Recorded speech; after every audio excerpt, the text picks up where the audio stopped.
The views and opinions of this program are those of the hosts, guests, and callers. There is substantial risk of loss in trading futures and options, which you should carefully consider prior to trading. Well, as we have moved past the 4th of July holiday weekend, where do things stand as we look at the weather getting into the back half of July and the dog days of summer and the heart of our growing season weather for pollination, for corn, and more? Let's get an update. Joining us now, Eric Snodgrass with Nutrien Ag Solutions. And Eric, good to have you back with us here for our weekly weather update. Let's talk first. I know it was a tough weekend for folks in Central Texas. Our hearts go out to the families and more affected by all that flooding devastation. Been seeing some flooding in the Carolinas as well with that tropical storm that moved in over the weekend. So, I mean, by and large, some devastating weather. Some areas were good for the 4th of July. Catch us up on what we've seen the last couple of days, Eric. Yeah, the event that unfolded on the 4th of July in Texas was historic and tragic. And the unfortunate part about it was the timing. It was an overnight event. The National Weather Service was on top of it. In fact, they had extra staff to stay on top of it. But it's hard to get a warning when it's the middle of the night, right? Unless you have a weather radio or some way of being alerted to be woken up. And it was we could talk all day long about warnings and all that kind of stuff, but the reality is the atmosphere was loaded with moisture because of a dominant Bermuda high pushing. And sometimes over the last 10 days, I mean, the humidity values were 25% above average. And the storms just blew. And what happened was we had what's called a mesoscale convective vortex develop. This is a type of storm system that tends to feed on its own existence, if you will. And so we had some places down there in South Central Texas that grabbed 20 inches of rain over in 20 hours. I mean, it was an absolutely devastating event. The area is known for flash flooding, given the topography and just where it is in Central Texas. But this will go down as one of the most deadly weather events in U.S. history. And unfortunately, we're still kind of figuring out what that looks like right now.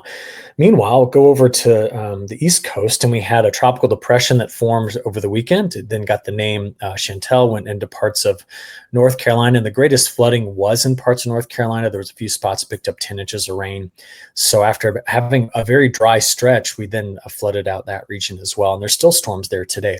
So just so you know, that same area in Texas is under a moderate risk of excessive rainfall again today. It won't take much to create flooding down there. But you ask, what about other areas, right? So while these are tragic events, there are still holes in this pattern, which you and I have talked about extensively for weeks.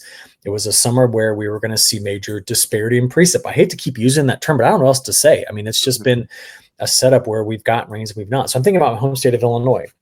Yesterday, when we got home from a family vacation, this yard barely needed mowed. After 2 weeks of being away from it, my son was a bit disappointed, and I said, well, we haven't got any rain. So my yard crop, the grass just wasn't growing. Now, the crop around here is still surviving on good Illinois soil, but the reality is that had these showers and storms not in a scattered nature gone through parts of Indiana, Illinois, Missouri over the weekend, we would be looking at some more significant stress. Now, that's not to say everybody got a good rainfall. There's still a part of the I-55 corridor, which runs from like St. Louis to Chicago, that's missed. And some key areas are in there, like McLean County, Illinois. That's the biggest county producing corn and soybeans in the country. And they've got some drought issues. I just drove through it. I saw some of the issues going on there that if rains don't come through, we're going to be talking about some problems. So Jesse, it's, here we are. We're past the 4th of July. We're watching a crop getting ready to pollinate, most of it, and especially this corn crop. And we've got big questions on where the forecast is going from here. I was going to say, as we look here short term, 6 to 10, 8 to 14 day, is there any relief for some of those pockets on the way? Or as you look out a little bit longer range, is there anything telling you that some of these pockets are going to catch some needed meaningful rainfall? Or are we looking at maybe finally some of this drought potential that you and I talked about quite a bit here early this year? Could some of that start to rear its ugly head on us?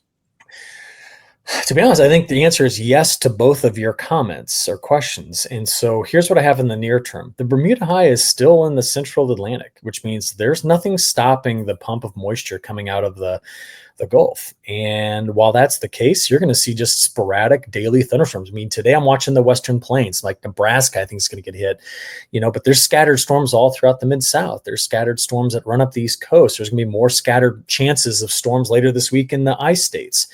So while the Bermuda high is in place, we have moisture. It's just, can the atmosphere deliver it over a more widespread area?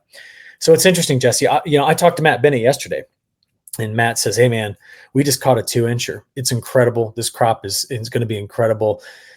I can go 5 miles from Matt's farm and talk to another guy that says, we missed all the stuff that hit Matt's farm. And he's sitting here saying, we're stressed on this lighter soil if we do not get rain coming soon. And that's just one little corner of Illinois. I mean, this is kind of across the whole Corn Belt. So here's what I do have to say about the upcoming forecast. I still see storms. I think it's a stormy setup, but it's not hot. Now, we were very hot at the end of June and the start of July. We had temperatures, especially the overnight lows, which for the end of June and the beginning of July were some of the hottest during that stretch of days going back 133 years. Now, if it would do that again in about 2 weeks' time from now, we would be talking about some serious crop stress. But late June heat, not as impactful as mid-July heat. So is it getting hot between now and mid-July? No.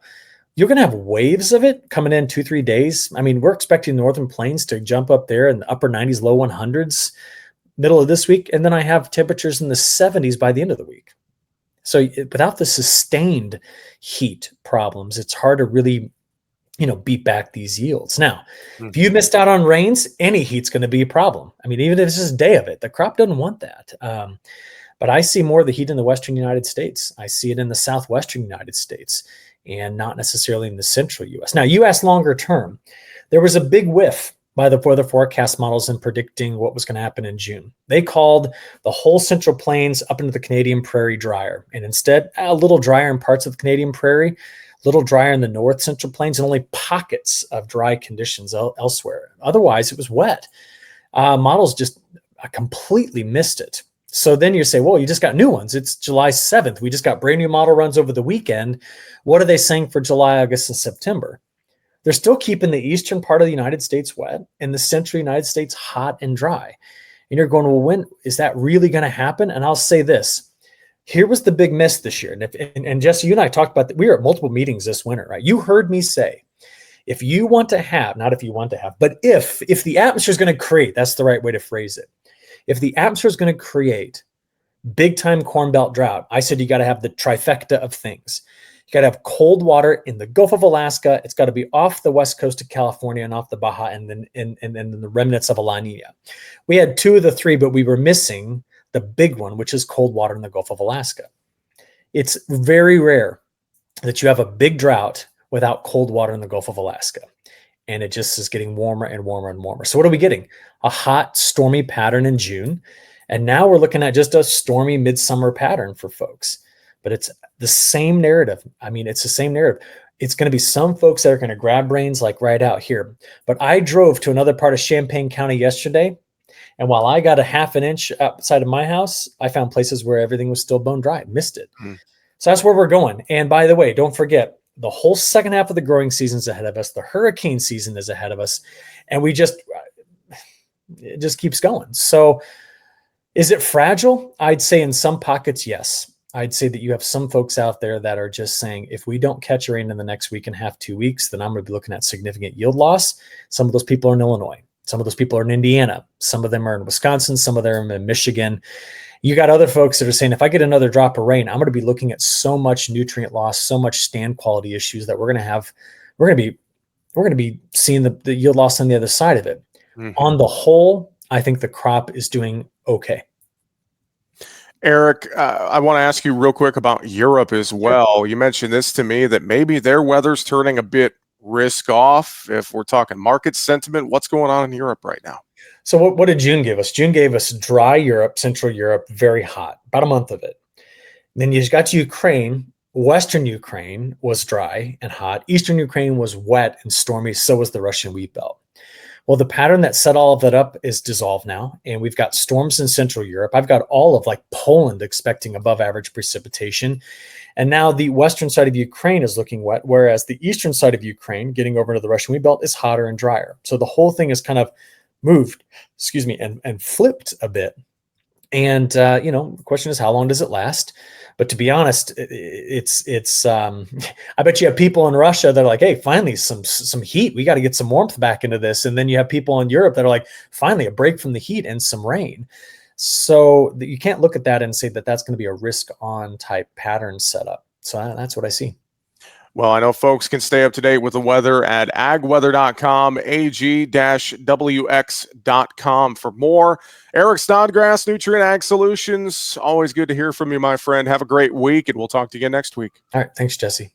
Make sure to subscribe to the Market Talk YouTube channel. You can watch our latest interviews with top market analysts in the country, find bonus content, and much more. It's easy. Just go to youtube.com/@MarketTalkAg and hit the subscribe button. Or you can search for Market Talk Ag on YouTube.